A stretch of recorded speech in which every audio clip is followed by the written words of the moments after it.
email gateway solutions are basically a sieve. You're pouring millions and millions and millions of emails through it for a given company. And hoping that the holes in the sieve are the right size to stop the bad stuff. But if they're too big and the hackers keep making the bad stuff smaller and smaller to look more and more like a regular email, it's going to get through.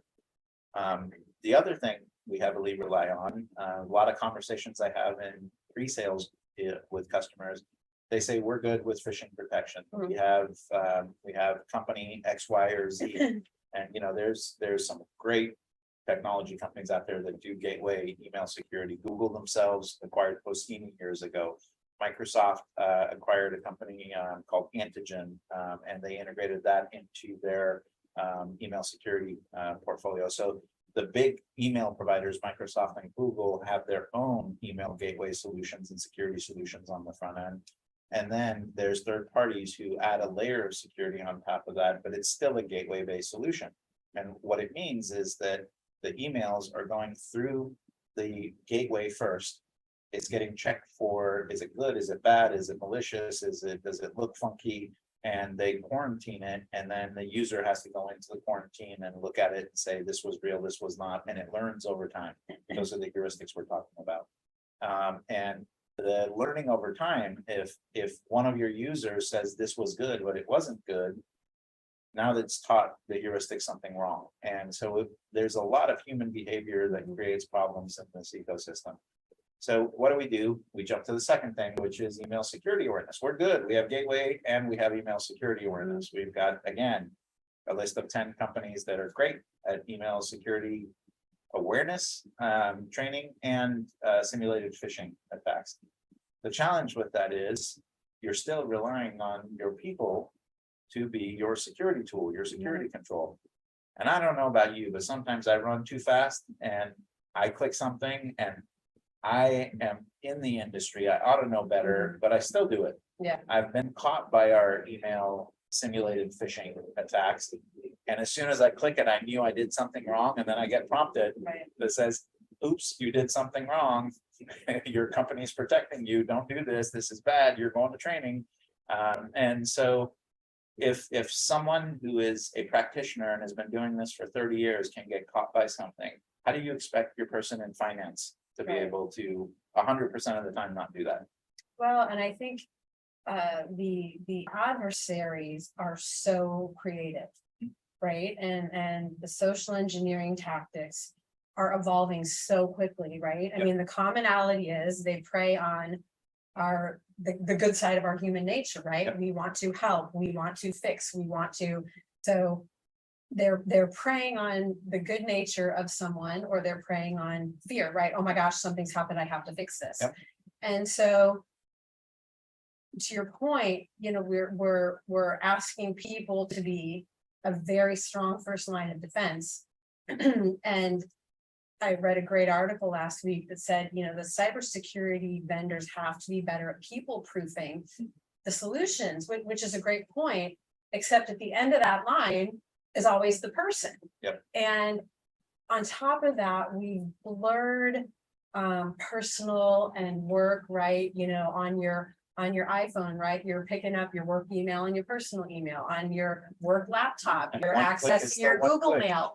So we've got people already that can be fooled. We've got devices that are working with both personal and corporate data. And so even if the company is doing a great job with their email, I go to my personal Gmail and do something, and I could do much harm to the rest of my access to the corporate files. So 100%. So complicated. Yeah, 100%. The attacks that are coming in, the social engineering attacks that are coming in, and it's social engineering. People usually think about somebody's picking up the phone and calling and pretending like there's somebody.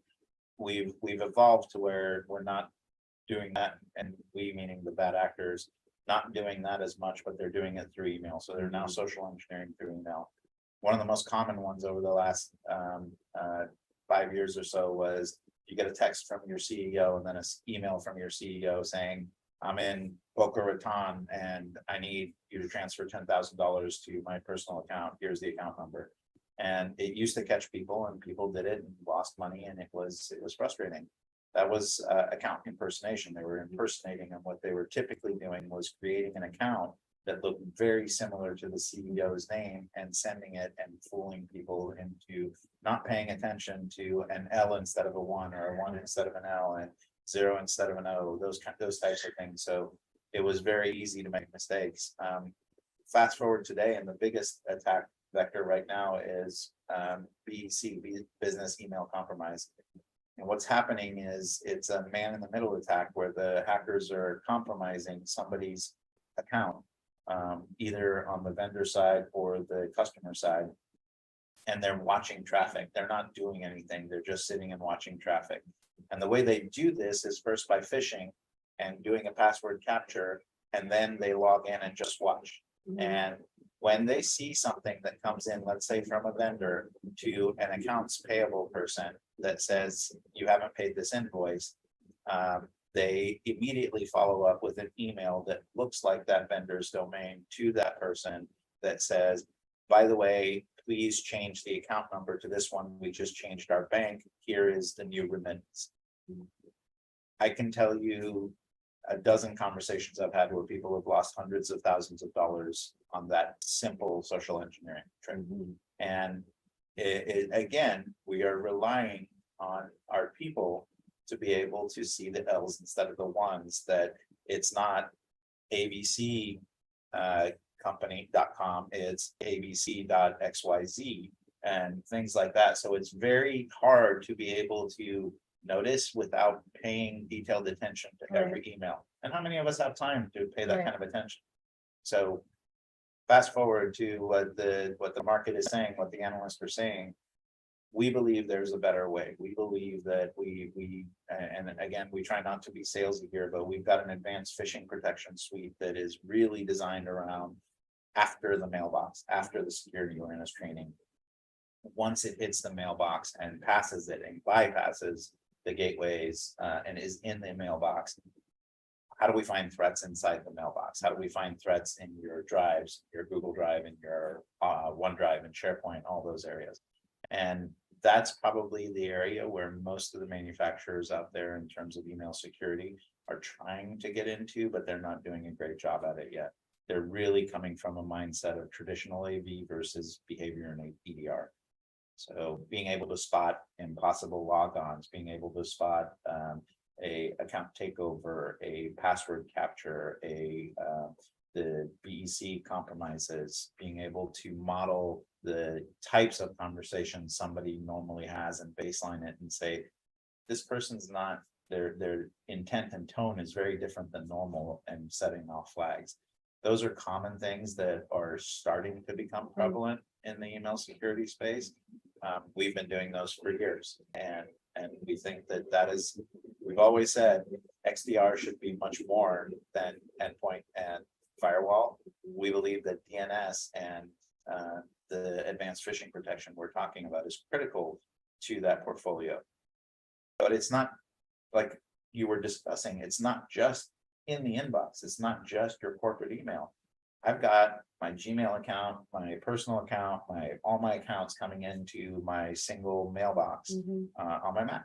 And so what happens if I'm relying on me as a security control and I click on something not in corporate email, but in my personal email on my corporate machine, and I go out to a bad site and then it says you need your Office 365 credentials to get to this document. And unwittingly, I type it in and we're off and running. Now we've got a business email compromise, account takeover. If I'm an admin, now I've got a risk of a hacker capturing my domain admin account, coming into my Azure AWS environments, compromising my servers, encrypting the environment, and now I've a ransomware situation. So how do you protect against that? And that's where the DNS defense is missing. No matter where your users are, 80% of the attack, 80% of malware requires DNS to function. So if you can block that 80% from getting to command and control, from doing C2 callbacks, from bypassing DNS by going to IP directly, you're going to take the lion's share of those phishing attacks and cut them off at the knees.